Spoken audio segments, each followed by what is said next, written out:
¿Qué tal, amigos de Expreso TV? Estamos en una nueva edición de Derecho y Derecho, este programa que aborda las reformas jurídicas más importantes, los cambios más importantes en materia de derecho. En esta ocasión vamos a abordar pues un tema muy interesante, el nuevo sistema de justicia penal. Para ello nos acompaña, como siempre, el licenciado Arnoldo Huerta. ¿Qué tal, Arnoldo? ¿Qué tal, Miguel? Nuevamente lo vamos a ver. Hoy no nos pudo acompañar el licenciado Alberto Guevara, quien regularmente está con nosotros, tuvo un compromiso profesional, pero está a mi lado el licenciado Manuel Miranda Castro. Él es el secretario técnico para la implementación del sistema de justicia penal en Tamaulipas. ¿Quién mejor que él para abordar este tema? Licenciado, bienvenido. Bienvenidos y gracias por la invitación, porque nos permite acercarnos a su auditorio. Muy bien, como siempre me gustaría empezar con esta pregunta. Arnoldo, ¿cuál es tu primera impresión sobre el nuevo sistema de justicia penal? Pues bueno, quisiera citar un poco a Karl Marx, a Carlos Marx, cuando abre el Manifiesto Comunista diciendo que un fantasma recorre las calles de Europa, ¿no? El fantasma del comunismo, decía él. Pues podríamos decir que un fantasma recorría las calles de América Latina en general, que era el fantasma de la impunidad o de la corrupción.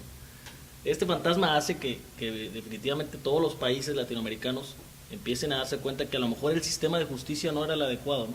Que a lo mejor lo que estaban haciendo, no nada más los entes que lo manejan, sino el sistema en sí, no era el adecuado para la evolución jurídica que estaba teniendo el país, ¿no? El mundo, los demás países. Esto es la protección a los derechos humanos. Y lo que platicábamos el anterior segmento de la transparencia, esto que hace que la gente confíe en sus instituciones, ¿no? Yo creo que la base de este cambio de paradigma, de este nuevo sistema, es eso, la transparencia. Sí. Es decir, que la gente, que los justiciables, que es lo más importante, confíen en el sistema porque lo están viendo y porque están sintiendo que están siendo atendidos, tanto por el juez o el Ministerio Público en su caso, como por la sociedad en sí, ¿no? Que la sociedad está viendo que se está evolucionando. Este sistema, decíamos que un sistema que antes era un poco más opaco porque era en su mayoría escrito, un sistema inquisitivo, que se usaba en países que no eran muy democráticos históricamente hablando. Entonces se cambia para un sistema que es, como dice el artículo 20 constitucional en la reforma del 2008, que es la que abre este parteaguas, que un proceso sea oral y acusatorio, basado en principios, en los principios de publicidad, continuidad, concentración, contradicción e inmediatez.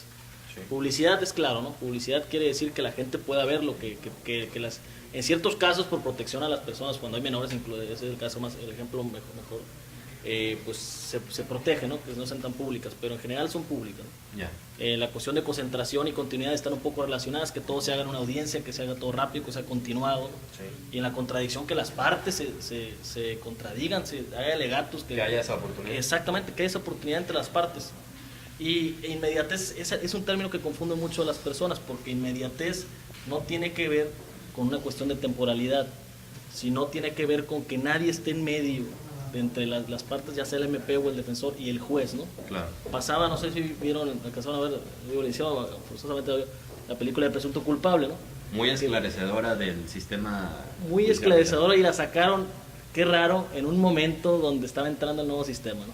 Sí. Donde se hizo la reforma. Tuvo una manera de justificarte. Tiene que entrar el nuevo sistema, ¿por qué? Porque veanlo cómo está de mal. Entonces, esos son, por un principio, mi comentario general. Licenciado, una primera impresión sobre este nuevo sistema. No, tal como lo dice aquí Arnoldo, era importante, o es importante para nosotros explicar el por qué cambiar un sistema. Claro. Porque también existen ahí las personas que tienen resistencia a decir, oye, tenemos 80 años de tradición jurídica en este sistema, ¿por qué hacer un cambio tan importante? Y la realidad es que la gente veía que su sistema no tenía la funcionalidad que quería. Sí. Y es claro que en las estadísticas, cuando se hacen los estudios correspondientes, te señalaban que las personas que han sido sujetas a un proceso o que han tenido la desfortuna de acercarse a un proceso penal, porque la gente no va a los procesos penales porque quiera, sino ya sea porque sea parte activa o parte pasiva, pero al final no es algo voluntario. Y sucede que la mayoría de las personas, cuando se les preguntaba, pues desconocían quién había sido su juez, quiénes habían sido su defensor o sus acusadores. Cosas muy básicas y esto hace que el sistema no sea transparente. Y entonces te decían, es que no hay justicia, porque yo nunca supe de qué se me acusó. Sí. Entonces eso ha sido algo que fue siendo presión para los estados democráticos el esclarecer, darle una seguridad jurídica a sus ciudadanos.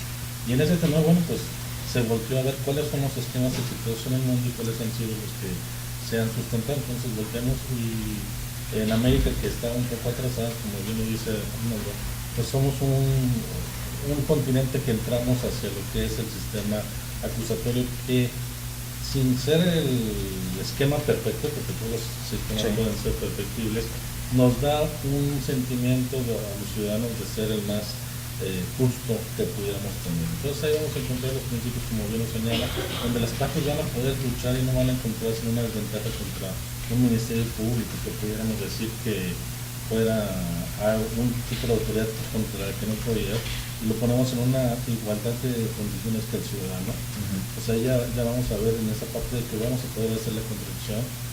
La parte de la publicidad, de la transparencia, era fundamental para que la gente en un momento vuelva a estimar que encuentren sus autoridades, que no vea ese oscurantismo que pasa. Y entonces con este sistema sí nos va a dar esa garantía de que todas las personas van a conocer quién es su poder. Claro. Porque una de las cuestiones importantes es que el juez va a estar presente en las diligencias, no va a poderlo delegar a un secretario, un oficinista, todas las audiencias, sino que él en persona va a ser el que la tenga que presidir, y en caso que no lo haga, la diligencia no va a valer. Entonces, que los testigos tengan que ir a declarar en frente de las personas. Eso también nos va a permitir que conozcan la eficiencia de tus abogados, porque al tener al abogado presente y estar escuchándolo y estar participando en esas diligencias, pues podrás saber quién fue tu defensor, pero también si se te está defendiendo de manera técnica o de manera justa, ¿verdad? Claro. Entonces esas partes vimos, vio el constituyente en 2008, que era necesario reformar la Constitución y darnos estos sistemas a nuestros ciudadanos mexicanos. Entonces vamos a un camino en el que vamos a tener un sistema nuevo, moderno, y que creo que está con las expectativas que quiere la ciudadanía para poderlo realizar. Muy bien. La característica que más se destaca, por lo menos a nivel mediático, es la oralidad en este nuevo sistema. ¿Por qué era importante avanzar hacia esta característica? Pues desde mi punto de vista era importante esta característica porque la oralidad hace que sea muy personal, ¿no? La oralidad hace que en el caso, vamos a adentrarnos en la etapa de juicio, ¿no? Ya cuando el juez está viendo. La oralidad hace que las cosas sean en su momento, que sean naturales, que bueno, va a haber, como hemos visto en películas, los clásicos actores, etcétera, ¿no? Pero es mucho más fácil que un juez, llámese burdamente, palpee la situación, ¿no? La sienta, que oiga la voz del testigo, que no vea en papel lo que él responde, porque, como mencionaba aquí el licenciado Miranda, la seguridad de que el juez esté ahí, ¿no? Está relacionado la oralidad con todos los demás principios. Cuando tú ves en el sistema, bueno, que aún está porque todavía no entra completamente este nuevo sistema, podemos ver que actualmente pues a una persona, tanto ya sea durante la etapa preparatoria, llámese la etapa de la averiguación previa o ya en juicio, pues muchas veces los testigos van y firman, o incluso, no quisiera hablar que fue mi experiencia personal, pero hay personas que pueden arreglar incluso para que ya tengan el escrito de lo que va a decir el testigo, arreglan la impunidad, hacen que el papel salga por un lado, lo regresan al MP ya firmado por la testigo, y ya nada más la junta de la averiguación previa. Eso se da mucho en muchos casos, igual en juzgados. Le cierra un poco los caminos. No, le cierra totalmente, no un poco, totalmente. Eso ya no se va a poder hacer. Igual los peritajes, igual. Todo eso, no estoy hablando del caso de Tamaulipas ni del caso de un estado en particular. Lo estoy hablando del caso de México en general, ¿no? Y de muchos sistemas que traen el sistema escrito. Yeah. Licenciado Miranda, ¿en qué fase de la implementación está el nuevo sistema de justicia penal? Bueno, a nivel nacional, la Secretaría Técnica Federal de Gobernación o la Secretaría de Gobernación lleva un control de cómo van avanzando las entidades y ellos van haciendo la evaluación, ¿verdad? Entonces te van fijando ellos van calificando por cuadrantes.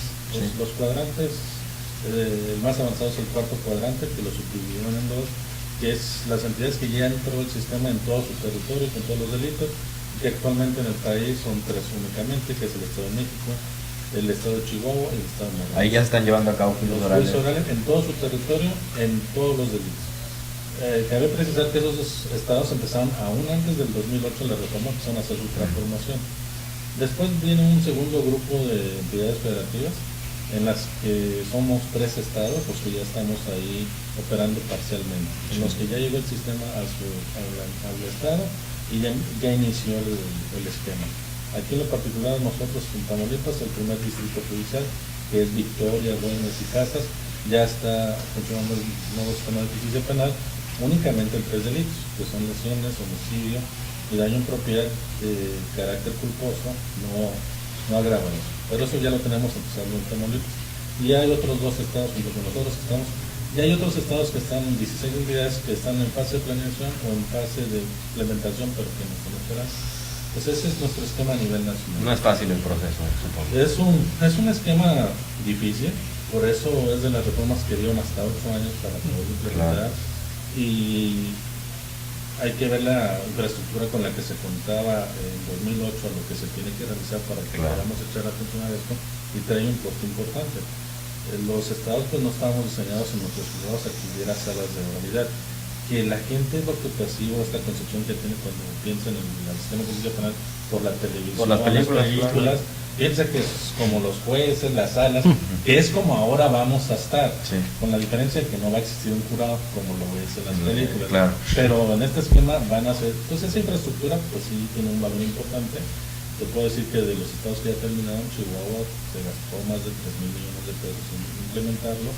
Acá el estado también tiene un costo importante de implementación. En un costo ideal andaríamos por esa cantidad que es como está apareciendo. Sí.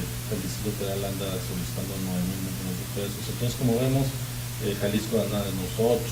Sí. Entonces, es un costo importante porque hay que cambiar toda la infraestructura que se tiene para hacer la adecuación. Entonces eso es lo que nos ha llevado en un momento a que los estados vayamos avanzando paso a paso. Pero bueno, vamos nosotros ya se puso la primera piedra en Padilla del Centro Integral de Justicia, donde va a haber ahí instalaciones para el Poder Judicial, la Procuraduría y la Defensoría Pública. En fecha próxima el gobernador el gobernador Ejido Torre Cantú irá a poner la primera piedra de lo que será el Centro Integral de Justicia de Soto la Marina. Y este año estamos buscando los recursos para implementar 9 salas de control y a ver si podemos dar inicio a un centro importante integral en las ciudades grandes, que son los que tienen un mayor costo de infraestructura. Aquí sería el primer anuncio del gobernador. Esperamos que en este 2014 tengamos todo el 80% territorialmente resuelta su infraestructura y que nos falten 6-7 lugares donde la inversión fuerte, ¿verdad? Que habrá que hacer. Bueno, pues ese es el proceso. Me surge una pregunta. Como dice el licenciado, hay que invertir en infraestructura, hay que invertir en muchas cosas. Los abogados, por ejemplo, los litigantes, ¿están listos para entrar en este nuevo sistema de justicia penal, para operarlo, podríamos decirlo así? Pues, bueno que lo comentas porque es una parte muy importante de este sistema, ¿no? O sea, existe la disposición legal de cuando, si ve el juez que un defensor está como, sobre todo defensor, porque el MP pues va solo y se puede la víctima adjuntarse, ¿no? Sí. Con su abogado. Pero en el caso de la defensoría, que la defensoría tiene años preparándose, aquí el licenciado Miranda, a través de la CT, que es el que ha coordinado el Poder Judicial con la Procuraduría y la Defensoría Pública del Estado, juntos han tenido varios cursos en las instalaciones del Poder Judicial, se han llevado diplomados, cursos, vienen personas especializadas del INACEP, que es el Instituto Nacional de Ciencias Penales, incluso se ha contratado, empresas privadas para capacitar de diferentes partes del país, y también incluso se ha abierto, lo que ahorita estaban haciendo el Poder Judicial, es que nuestros jueces que están ya asignados como integrantes de este nuevo sistema, que todavía no llega alguna causa, por eso tienen un poco más de tiempo, por así decirlo, que algunos no, porque hacen doble función por ahora, han ido itinerantemente en el Estado capacitando a foros litigantes de manera gratuita. ¿Para qué? Para cuando ya entre de verdad los abogados estén preparados, porque es muy importante esto. Si un juez ve que un defensor privado está totalmente perdido en el sistema, el juez en ese inmediato momento lo retira, lo cesa, por así decirlo, y llama a un defensor público especializado. No, es muy importante, y lo han hecho en otros estados, porque imagínense que llega una persona que dice que está preparado y el juez, pues eso sería una violación al debido proceso, incluso a la equidad. O sea, pues lo más importante es la protección la víctima tiene ese nivel, pero siempre se ha cuidado por los estigmas que han habido de la impunidad. Muy recientemente. Exacto, que los derechos humanos, que tenga un defensor la persona que se le está imputando. Claro. Entonces sí es muy importante eso, se tiene que capacitar más, claro, siempre se tiene que hacer más. Como comentario final quisiera decir que hay que creer en el sistema, hay que creer en los cambios, hay que creer en lo diferente. Algunos, como decía el licenciado al principio, la gente se asusta, no quiere escucharlo porque se ha acostumbrado al proceso anterior, pero hay que creer en él, hay que capacitarse y hay que buscar maneras de que no solamente el gobierno solucione todo, sino que el sector privado debe entender que este sistema le ayuda también al sector privado, ¿no? Claro, sin duda. Entonces que se apoye para que la gente lo entienda, el sector de la difusión del sistema, y para que la gente se capacite más, ¿no? Y para que pues podamos cumplir con el término legal, el término constitucional, mejor dicho, que era de 8 años, del 2008 al 2016, para que esté al 100 en Tamaulipas, ¿no? Muy bien, ya una conclusión. Sí, aquí es importante, como bien dices, lo que es los operadores que están en la altura, como lo ha señalado nuestro gobernador. La parte más importante que nosotros tenemos un objetivo es el ser humano. Claro. El recurso humano es lo más importante para nosotros. Sí podemos tener buena infraestructura, pero si no tenemos operadores, no nos va a funcionar el sistema. También, si tenemos buenos operadores, pues no tenemos infraestructura. Sí. Pero sí hemos hecho mucho énfasis en lo que es la capacitación. Tenemos otros rubros como es la difusión, la tecnología, la reconexión institucional, pero hemos dado mucho énfasis a la capacitación. Actualmente, en estos 2 o 3 años que van de gobierno y en este 4 año, se han dado 2 especialidades que estamos teniendo para nuestros funcionarios, en nuestros 7 diplomados y 33 cursos para nuestro personal. Estamos llegando, aterrizando el inicio del sistema para lo que va a ser un buen desarrollo por el de recursos humanos. Ya los abogados hemos invitado a la mayoría de estos cursos. Este año estamos gestionando recursos para tener un curso de 100 horas para solamente abogados litigantes, uno en la zona norte, en la zona centro y en la zona sur. Esperemos que tengamos respuesta suficiente para tener los recursos, que yo considero que sí va a ser factible, y que van a ser cursos diseñados solamente para los abogados. Claro. Pero no nos hemos descuidado, porque se les ha hecho las invitaciones. Por hacerles decir, en el 2010 el Poder Judicial tuvo un diplomado en el que tuvimos registrados más de 1000 personas, 1000 abogados, en donde se transmitió por internet, que ha sido una herramienta muy valiosa, y que al final se les hizo un examen a esas 1000 personas y los que acreditaban tuvieron su diploma. Claro. Entonces sí hemos tenido mucho contacto con las barras. Yo sé que en un momento es difícil el tener la comodidad de saber un sistema, cómo trabajar, al que te digan que tienes que regresar realmente a la escuela, porque ese sistema para los abogados va a ser muy exigente. Entonces esa parte es aquí, pero es indudable que todos los países democráticos tienen este tipo de sistema, entonces creo que el camino correcto del país en la decisión que tomamos nosotros es la mejor, y que la gente, después de que ya entiendan el sistema y que se acostumbre a este nuevo elemento, se va a olvidar muy rápidamente del sistema viejo. Y eso le ha pasado a los operadores de Chile, les ha pasado a los operadores de Colombia, que les pasa y les preguntas a los jueces y a la gente, y dicen, no, es que este sistema, con todos esos defectos que puede tener, es mucho mejor del sistema que se tenía. De lo que se tenía. Entonces, sí, más ágil también. Más, ahí reducen, lo acaba de decir en una conferencia el secretario de Gobernación, ahora con la firma de los congresos de las legislaturas de los estados, que se comprometieron a darle un apoyo a este sistema en lo que es el marco jurídico de los estados. Señalaba que queremos que baje de casi 600 días, que dura en promedio un proceso, a tenerlo alrededor de 150 días. Entonces estamos hablando que se tardan 300 días menos, casi un año menos, en resolverse los asuntos por el país. Muy importante. Por una de esas grandes banderas que podemos hablar del sistema. Sin duda muy importante, es claramente un parteaguas, y como siempre decimos, el tiempo nos dará las herramientas para calificarlo. Le agradecemos mucho su atención. Esto fue De Hecho y Derecho. Agradezco mucho a nuestros invitados. No, gracias al Liceo Miranda por acompañarnos en esta ocasión. Gracias por la oportunidad de poder llegar a la gente y que va a conocer el sistema que estamos construyendo. Muchas gracias. Nos vemos en la próxima.